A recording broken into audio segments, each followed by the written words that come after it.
Hey y'all, welcome back. I'm Shayna Cersei and I'm so excited to paint with you today.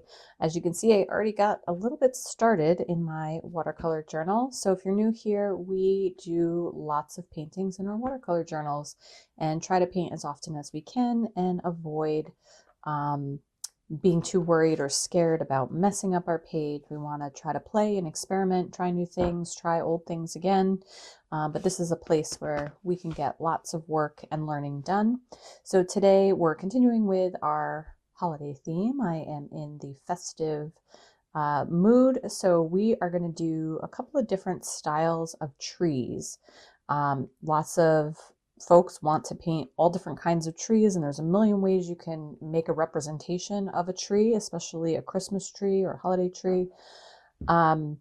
So that's what we're going to do today. And you can see I masked out already one section for a tree, and that I'm going to do some loose watercolor painting play in here. We're going to try different shapes in some other trees, and then also just some actual semi-realistic looking branches on trees. Okay, so what am I working with here? I have a 6x9 Bauhaus watercolor sketchbook. It is 140-pound cold press, 100% cotton paper. I'm using my, oh, and I should zoom out a little bit here, but I'm using my Core watercolor palette, QOR by Golden. That's this guy over here. This is my 24 color set. Check out the link in the description if you want to be able to easily find the same supplies and materials that I use. And then you can learn a little bit more about them and order them if you're interested, order them online and or find them in your local art store. I am also using a series of brushes, mostly round brushes. I have a 10, a 6, a 4. I've got this tiny little, I don't think I'm using this right now, but this 12/0 very fine point detail brush. And I also have a script liner here. So that's what I have. I also have this other packet of brushes to choose from, but these are plenty to work with. You don't need a lot of brushes to do a lot of different things. All right, so let's get started. I am going to, so for this first tree, what do I got in my palette here? Sometimes it's fun to just see what's dried in your palette and kind of work from there. Let's do that. What is this? This is a green color.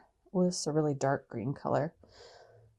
And maybe you have other supplies and materials around you that you might want to incorporate into your watercolor. Ink, if you want to incorporate ink and pens, that can be great to add fun little details to things. You don't just have to do watercolor all the time. Sometimes it's fun to play around with some other things.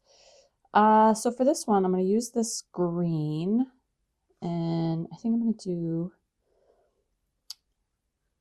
some diagonal stripes. I'm going to add some water to my brush. I'm going to leave lots of white space between.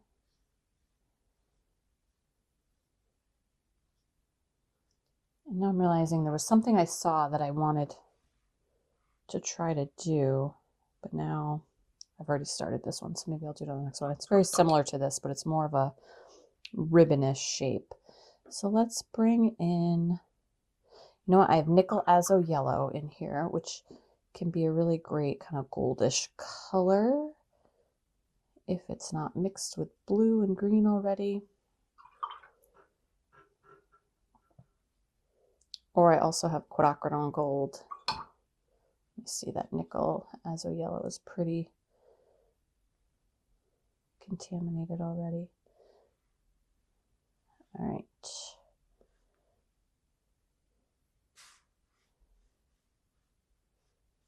So I'm bringing this Quin Gold through here, which is a very orangish yellow, to give it kind of a gold flare.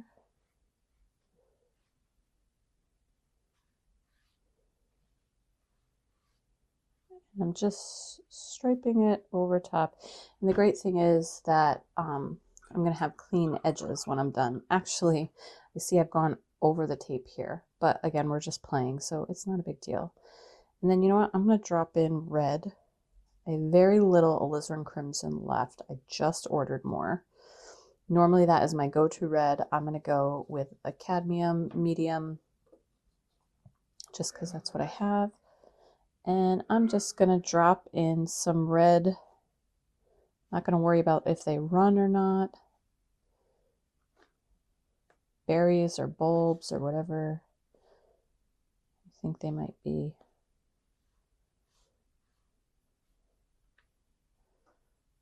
There we go.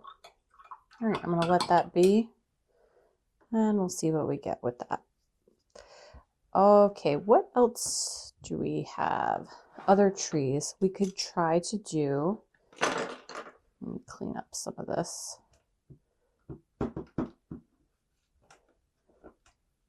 Let's try to do like more of a tree with branches rather than this stylized tree here. And I'm just going to do that. I'm going to get my size 4 brush. Feeling very disorganized here with my palette. Let's use this green again. But I'm going to water it down. So I'm going to start at the top of my tree, and I'm going to have wide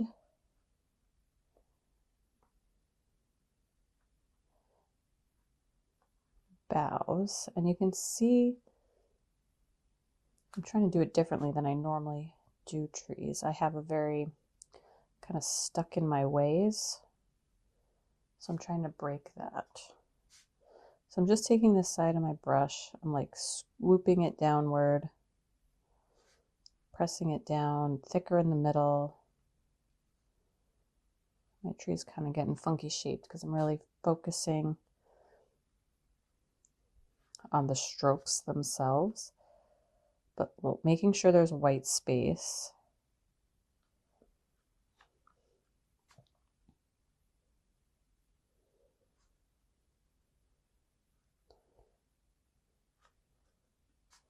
And just kind of working my way down, knowing that there's a trunk in the center, but I have to cross that because trees have branches in 360 degrees all the way around it. So you're never going to see completely the trunk right up the middle with all the branches coming off to the side, because that would mean there are no branches and it's bald on this one side. Or it's like cut right in half, bisected.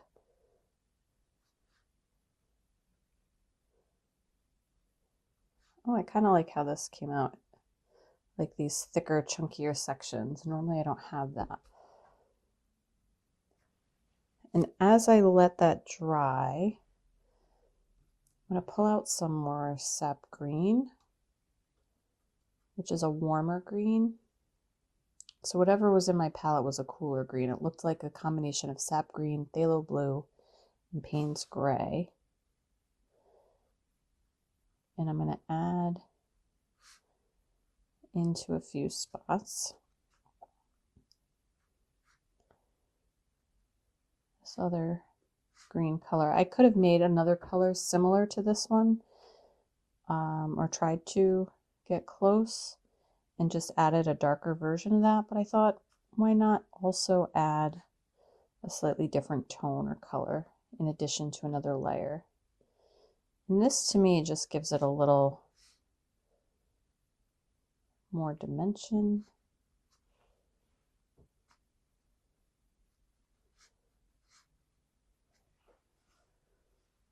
There, that's fun. All right, let's put in a trunk. I'm going to take some alizarin crimson, mix it right in with my sap green, makes a beautiful brown.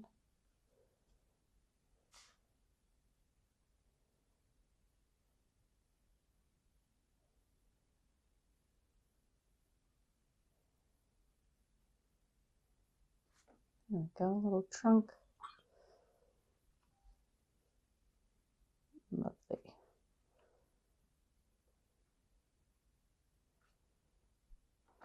And we can also do, let's see, You know, I'm going to mask out another tree. This one's almost dry, and I can take the tape off of that and add a few additional things. Let's go down here. And I can do a nice, tall, thinner tree. And I'm going to do something more stylized again. I'm going to take some blue. Let's go with phthalo blue. And it's mixing a bit into this green here. So it's like a turquoisey color. Actually, let's see what cobalt looks like.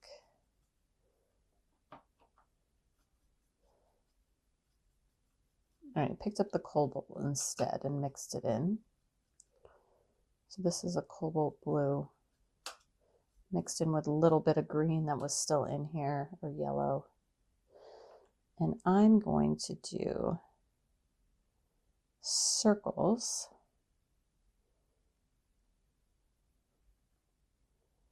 in kind of all different sizes. Bigger as we go towards the bottom. So it's going to look kind of like polka dots right now. Do some smaller ones down here too, because I'm going to fill in all those white spaces with a different color. Let's do another big one down here. And let the circles go right off the page.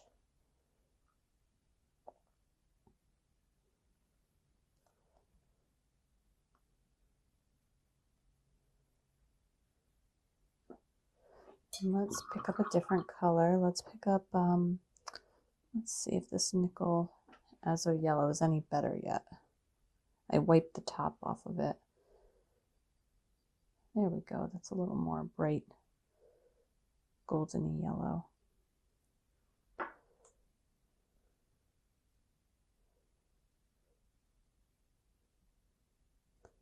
going to paint circles, but use the edges of the blue. I'm going to tuck these yellow circles into all of these nooks and crannies.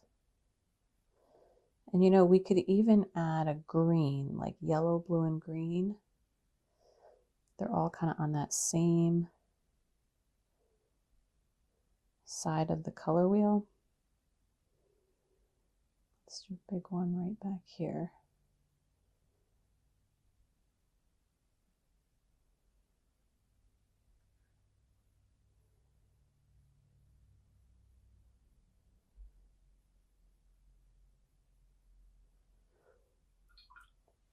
Let me add in a green, or I'm going to take this blue and just add a little green to it.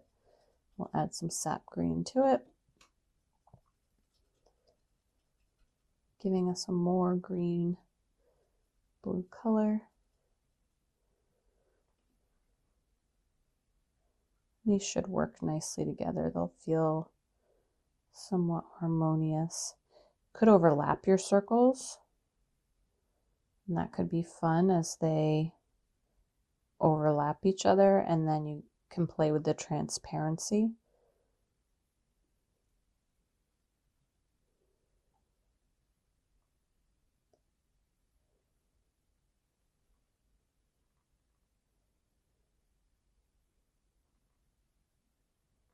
I'm painting in between these.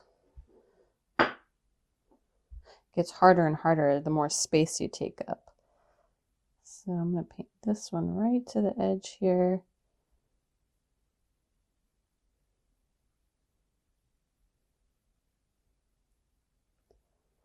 Put one in here.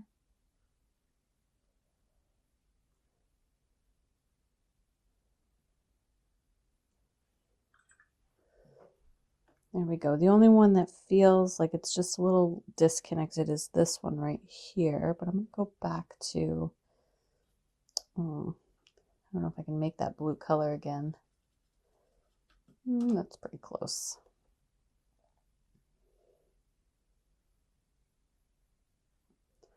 Might be interesting to make them all really wet and let them bleed into each other.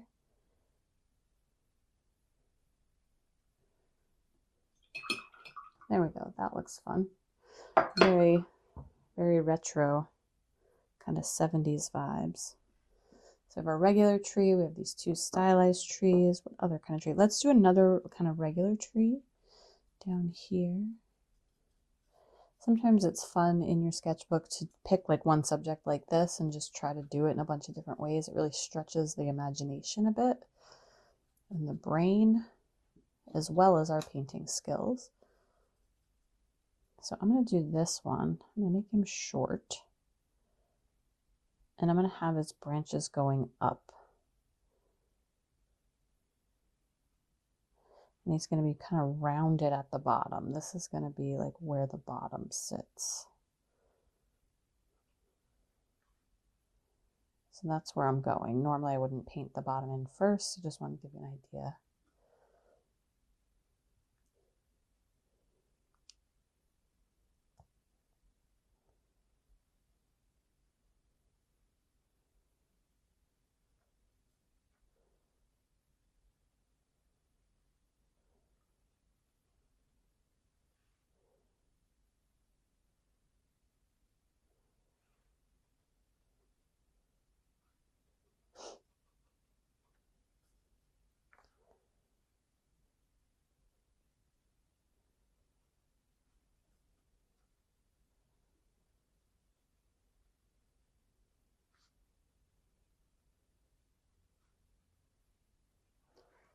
There we go. And then our brown. Let's take down here. This one we can give a little, let's give him a little tree skirt. Just use my red.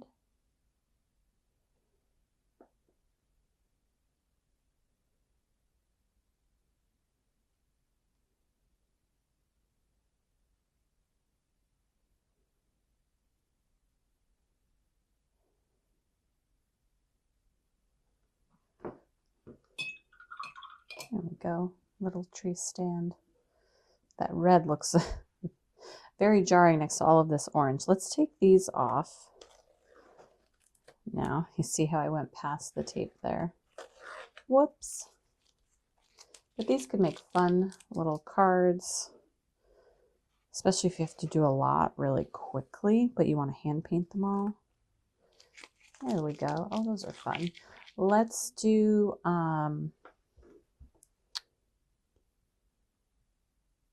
couple more, a little something else.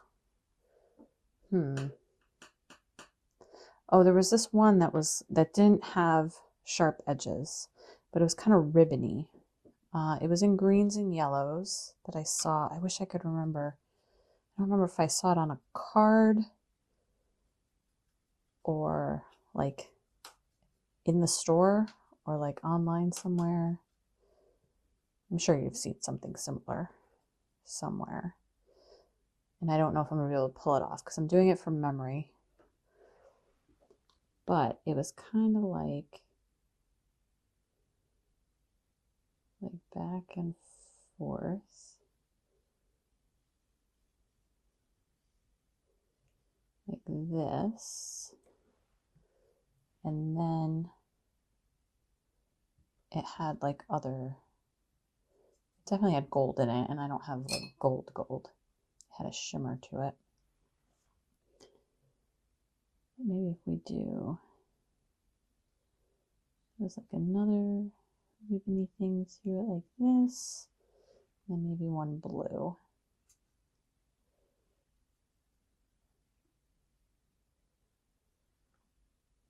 I feel like that has to dry first. Let's make it dry.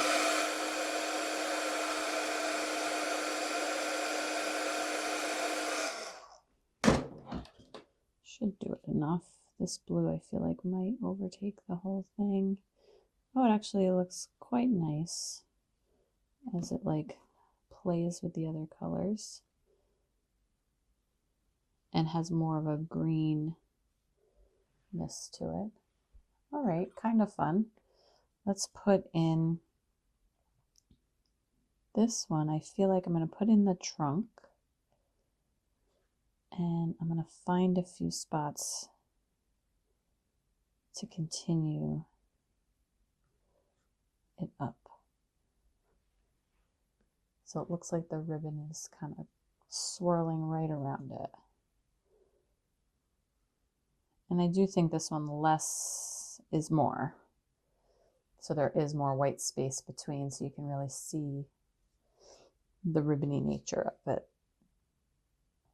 All right, I feel like we have room for at least one more tiny something here or here to squeeze in there and play just a little bit more. So let's think. Oh, I know, but this is going to be really kind of off the beaten path. Let me do a little trunk for this one first.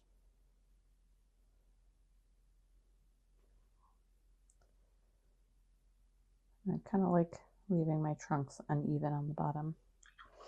Okay. Oh, I just forgot what I was going to do. Oh, I know. And I'm going to put it up here, I think.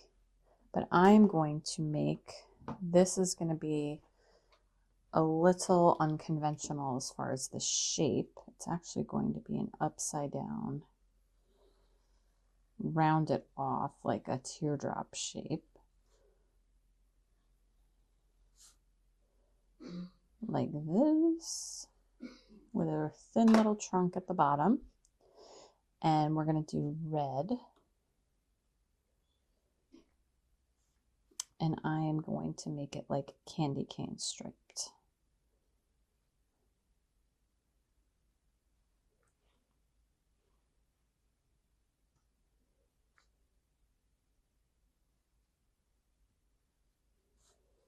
So this one will definitely take a little bit more patience, I think. And I definitely could have lightened up that line, the pencil line a bit. But I'm not going to worry about it now. All right, we're going to do big stripes, and then we're going to do tiny little stripes in between.